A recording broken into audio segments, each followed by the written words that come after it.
Welcome to the New Testament Closer Walk podcast from Walk Thru the Bible. This podcast is a daily adventure that will guide you on a life-changing journey through the New Testament in 1 year. Join us every day as we listen through the entire New Testament, along with a short devotional and thoughts from great Christian leaders of the past that will help bring the New Testament alive for you today. It's a closer walk with Jesus through God's Word. For more free resources, including a daily worship from the Heart text, go to walkthru.org/ntpod. The power to do, to dare, and to suffer. Jesus said, "Everything is possible for him who believes." Mark 9:23. The Father's heart was cracking with grief, and his mind was wrestling with doubt as his son writhed on the ground in the grip of an evil spirit. "Lord, I do believe," he cried. "Help me overcome my unbelief." If you find yourself discouraged by doubt, remember this father's honest prayer and these encouraging words from Charles Spurgeon. Walk with Charles Spurgeon, who, from 1834 to 1892, was the most beloved British preacher of his time. The father said to Jesus, "If you can do anything, take pity on us and help us." Now there was an if in the question, but the poor, trembling father had put the if in the wrong place. Christ, without commanding him to retract the if, kindly puts it in its legitimate position. He seemed to say, "There should be no if about my power, nor concerning my willingness. The if lies elsewhere. If you can believe, everything is possible for him who believes." We, like this man, often see that there is an if somewhere, but we are perpetually blundering by putting it in the wrong place. Faith stands in God's power and is robed in God's majesty. It wears the royal apparel and rides on the king's horse, for it is the grace which the king delights to honor. Girding itself with the glorious might of all-working spirit, faith becomes, in the omnipotence of God, power to do, to dare, and to suffer.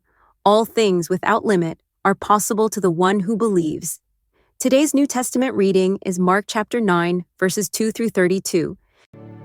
After 6 days, Jesus took Peter, James, and John with him and led them up a high mountain where they were all alone. There he was transfigured before them. His clothes became dazzling white, whiter than anyone in the world could bleach them. And there appeared before them Elijah and Moses, who were talking with Jesus. Peter said to Jesus, "Rabbi, it is good for us to be here. Let us put up 3 shelters, one for you, one for Moses, and one for Elijah." He did not know what to say. They were so frightened. Then a cloud appeared and covered them, and a voice came from the cloud, "This is my Son, whom I love. Listen to him." Suddenly, when they looked around, they no longer saw anyone with them except Jesus. As they were coming down the mountain, Jesus gave them orders not to tell anyone what they had seen until the Son of Man had risen from the dead. They kept the matter to themselves, discussing what rising from the dead meant. And they asked him, "Why do the teachers of the law say that Elijah must come first?" Jesus replied, "To be sure, Elijah does come first and restores all things. Why then is it written that the Son of Man must suffer much and be rejected? But I tell you, Elijah has come, and they have done to him everything they wished, just as it is written about him." When they came to the other disciples, they saw a large crowd around them and the teachers of the law arguing with them. As soon as all the people saw Jesus, they were overwhelmed with wonder and ran to greet him. "What are you arguing with them about?" he asked. A man in the crowd answered, "Teacher, I brought you my son, who is possessed by a spirit that has robbed him of speech. Whenever it seizes him, it throws him to the ground. He foams at the mouth, gnashes his teeth, and becomes rigid. I asked your disciples to drive out the spirit, but they could not." "You unbelieving generation," Jesus replied, "how long shall I stay with you? How long shall I put up with you? Bring the boy to me." So they brought him. When the spirit saw Jesus, it immediately threw the boy into a convulsion. He fell to the ground and rolled around, foaming at the mouth. Jesus asked the boy's father, "How long has he been like this?" "From childhood," he answered. It has often thrown him into fire or water to kill him. But if you can do anything, take pity on us and help us." "If you can," said Jesus, "everything is possible for one who believes." Immediately the boy's father exclaimed, "I do believe. Help me overcome my unbelief."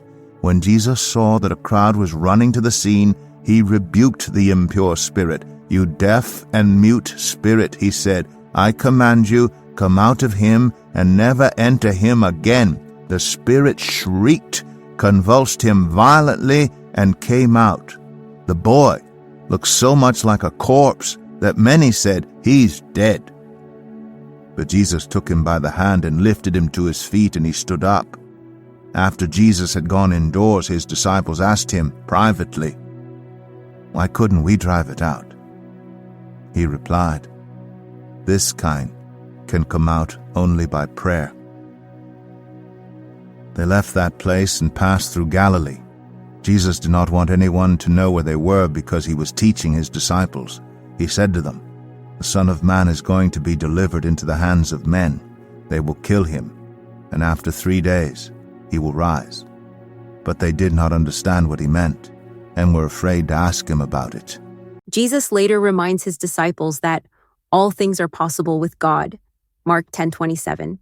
Even his closest followers were prone to forget the power they saw him exercise time after time. Like Abraham, they needed to be fully persuaded that God had power to do what he had promised. Romans 4:21. God's word gives numerous examples of God's power at work in response to man's faith. So, when doubts assail you, remember this: with God, the possibilities are limitless. Thank you for joining us today. Make sure you subscribe so you don't miss a single episode as we take a closer walk through the New Testament in 1 year. For more free resources, including a daily worship from the heart text, go to walkthru.org/ntpod. That's walkthru.org/ntpod. Walk through the Bible. Take a walk, change the world.